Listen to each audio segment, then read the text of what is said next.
नमस्कार दोस्तों, मैं advocate Vishnudhari Singh legal channel में आप सभी दर्शकों का स्वागत करता हूं। दोस्तों, आज मेरे वीडियो बनाने का टॉपिक है दोस्तों इंडियन रजिस्ट्रेशन में सरकार ने कुछ बदलाव किए हैं। उन सारे बदलावों को मैं आज आपके समक्ष इस वीडियो के माध्यम से रखने जा रहा हूँ। दोस्तों, जब आप कोई संपत्ति खरीदते थे तब रजिस्ट्रार के यहाँ रजिस्ट्री कराने जाते थे तो रजिस्ट्रार आपसे 2 ही 3 प्रश्न पूछता था। पहला कि क्या आपने अपनी स्वेच्छा से यह जमीन बेची है। दूसरा, क्या इस संपत्ति का कीमत जिसे आपने बेचा है उसका कीमत आपने प्राप्त कर लिया है। और दोस्तों, तीसरा प्रश्न रजिस्ट्रार के द्वारा पूछा जाता था कि इस संपत्ति का कीमत प्राप्त करने का तरीका क्या है, लेकिन कोई प्रमाण आपसे नहीं मांगी जाती थी। दोस्तों, वैसी परिस्थिति में दबाव में आकर के इंसान कुछ भी कहता था। हाँ, मैं स्वेच्छा से बेच दिया, हाँ मुझे पेमेंट मिल गया है और मुझे पेमेंट कैश में मिला है। अब इस तरह से कह देने के बाद तो किसी को पता नहीं लगेगा कि वो व्यक्ति दबाव में बोला या क्या बोला।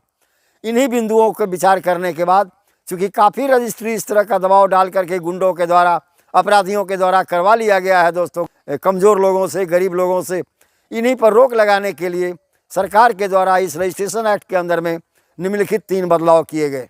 अब नए नियम के अनुसार जब आप किसी ज़मीन की रजिस्ट्री करने रजिस्ट्रार के समक्ष जाएंगे तो रजिस्ट्रार आपसे निम्न प्रश्न पूछेगा। पहला, क्या आपके ज़मीन का कीमत आपको मिला। अगर ज़मीन का कीमत आपको मिल गया है तो उसका प्रमाण दें। दोस्तों, पहले क्या था, सिर्फ आपको कहना पड़ता था कि ज़मीन का कीमत हमें मिल गया, हमें ड्राफ्ट से मिला, कैश से मिला, चेक से मिला, लेकिन उसके प्रमाण की आवश्यकता नहीं थी। लेकिन अब रजिस्ट्रार के द्वारा पूछना यह मैंडेटरी हो गया है कि जो ज़मीन विक्रेता है उसे ज़मीन की कीमत प्राप्त हो गई, और अगर प्राप्त हो गई तो उसका प्रमाण वहाँ रजिस्ट्रार के समक्ष प्रस्तुत करे। दूसरा है दोस्तों, संपत्ति के विक्रय में, लेन देन में बदलाव। दोस्तों, पहले क्या होता था कि लोग कह देते थे कि हम संपत्ति का नगद कीमत दे दिए हैं, तो इसमें बदलाव किया गया। दोस्तों, कुछ दिन बाद अमेंडमेंट के द्वारा यह प्रावधान किया गया, संपत्ति का नगद कीमत 5 लाख के अंदर चुकाई जाएगी।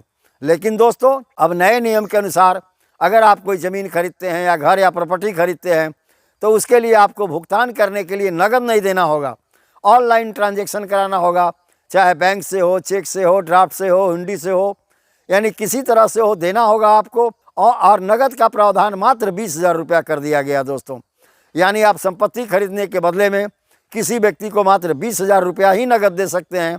उससे ऊपर का जितना पेमेंट संपत्ति का कीमत आपको करना होगा, उन सभी चीज़ों का प्रमाण रजिस्ट्रार के समक्ष प्रस्तुत करना होगा। दोस्तों, और दोस्तों, तीसरा बदलाव किया गया है रजिस्ट्रेशन एक्ट में कि संपत्ति का कीमत क्रेता के द्वारा ही दिया जाएगा। क्रेता और विक्रेता के बीच में ही संपत्ति की कीमत तय होगी और क्रेता द्वारा ही विक्रेता को संपत्ति का पेमेंट किया जाएगा। किसी अन्य बाहरी व्यक्ति के द्वारा इस संपत्ति का मूल्य नहीं दिया जाएगा जो संपत्ति क्रेता खरीद रहा है। लेकिन इसके 2 अपवाद हैं दोस्तों। एक, जैसे आप अपने पत्नी के नाम पर खरीदते हैं संपत्ति, उनके पास कोई सोर्स ऑफ इनकम नहीं है और पैसा पति को देना है, वैसी परिस्थिति में आप उस रजिस्ट्री पर यानी उस सेल डीड पर यह मेंशन करना होगा कि यह ज़मीन मैं अपने पत्नी के नाम पर अपने पैसे से खरीद रहा हूँ। उसके प्रमाण के स्वरूप मैं अपने पत्नी का आधार कार्ड या अपना मैरिज का सर्टिफिकेट साथ में संलग्न कर रहा हूँ। इन सब चीज़ों का मेंशन सेल डीड में करना आपके लिए अनिवार्य है। दोस्तों, अगर ऐसा नहीं किया गया तो आपकी रजिस्ट्री कैंसिल मानी जाएगी, वॉइड माना जाएगा। तो दोस्तों, देखें, उपरोक्त 3 बदलाव के द्वारा अब आपके द्वारा रजिस्ट्री, ज़मीन का रजिस्ट्री करना सेफ हो गया। दोस्तों, अब गुंडा मवाली लोग या ताकतवर लोग बलपूर्वक आपसे ज़मीन की रजिस्ट्री नहीं करा सकते, आपका पेमेंट नहीं हड़प सकते। ऐसा अनेक बार हुआ है कि ज़मीन की रजिस्ट्री करवा लिया, ज़मीन खरीद लिया और पेमेंट नहीं दिया। अब बिना प्रमाण दिखाए हुए, बिना पेमेंट का प्रमाण दिखाए हुए रजिस्ट्रार महोदय आपके विक्रय पत्र को, आपके सेल डीड को रजिस्टर्ड करेंगे ही नहीं। तो धन्यवाद दोस्तों, यहीं पर मेरा वीडियो संपन्न हुआ।